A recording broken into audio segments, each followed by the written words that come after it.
This is your Minute with the Mayor for Wednesday, July 22nd. Currently, we have 3 patients in Council Bluffs hospitals, and one of those patients is on a ventilator. Additional statistics are embedded in this Minute with the Mayor. You can reference them there.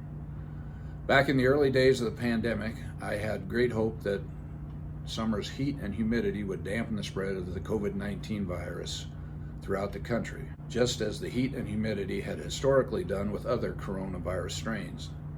Obviously, that initial hope has been dashed. But in actuality, is the COVID-19 strain of coronavirus more resistant to heat and humidity than other strains, or are there other environmental factors at work? Transmission of the SARS-CoV-19 virus has been understood to be transmitted mainly through large droplets expelled during coughing, sneezing, or talking. But evidence has arisen that at least some of the cases of COVID-19 actually occurred from airborne transmission. This happens when virus particles contained in smaller droplets don't settle out within 6 feet and instead hang in the air and drift on currents. Airborne transmission is thought to have been a factor in the coronavirus spread among members of a Washington choir, throughout an apartment building in Hong Kong, and in a restaurant in Wuhan, China.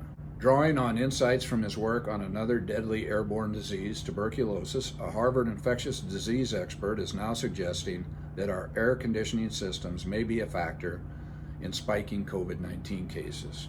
Hot summer temperatures can create situations similar to those in winter when the respiratory ailments typically tend to surge.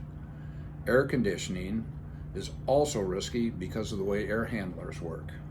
When outdoor temperatures are extreme, HVAC systems adjust the mix of fresh air that they pull in to save energy. That means the hotter it is outside, the more of the same indoor air recirculates, which means you're breathing a higher percentage of the same air that other people are exhaling. Air conditioners have fans that blow the air around. These fans give the smallest viral particles extra lift to stay suspended in the air longer. The air currents that are produced by air conditioners and also fans and other air moving devices can carry particles further than they might otherwise have gone. Airborne transmission would make people even more vulnerable to the virus in a closed room. In an office occupied by 5 people, with the windows closed and air conditioners turned on, CO2 levels rise steeply. This is a sign that the occupants are rebreathing air in the room from each other.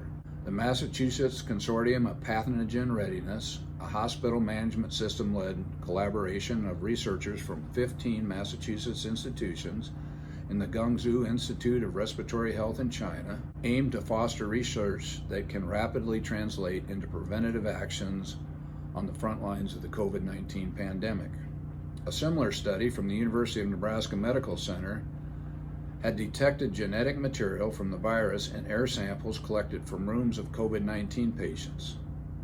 These air samples were collected more than 6 feet away from the patient. Their study doesn't prove that the remnants of the virus they picked up could have actually infected someone. To know that, they would have to try to grow their samples alongside cells in a petri dish and watch to see if those cells became infected. Those studies would require a specialized lab certified to handle highly contagious germs called Biosafety Level 3 labs. But they do show that the virus remnants had circulated in the air a distance greater than 6 feet.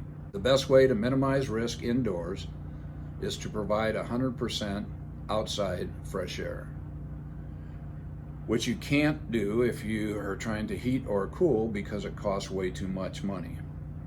And the ventilation systems in many corporate settings limit how much fresh air can be brought in. However, in certain settings, intentionally increasing the ventilation of fresh air inside can be an effective way to slow transmission.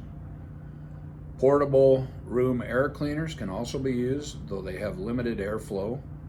Germicidal lamps, a technology that's been in use for almost 100 years and has proven effective in protecting against tuberculosis infection, are already in use in some settings to fight COVID-19. The bottom line is that guidance from officials on the risk of coronavirus spread indoors versus outdoors is needed. In its latest press briefing, WHO experts responded that the agency would be publishing a scientific brief summarizing their view on the science shortly. That's your Minute with the Mayor. Do something kind for somebody and wear a mask.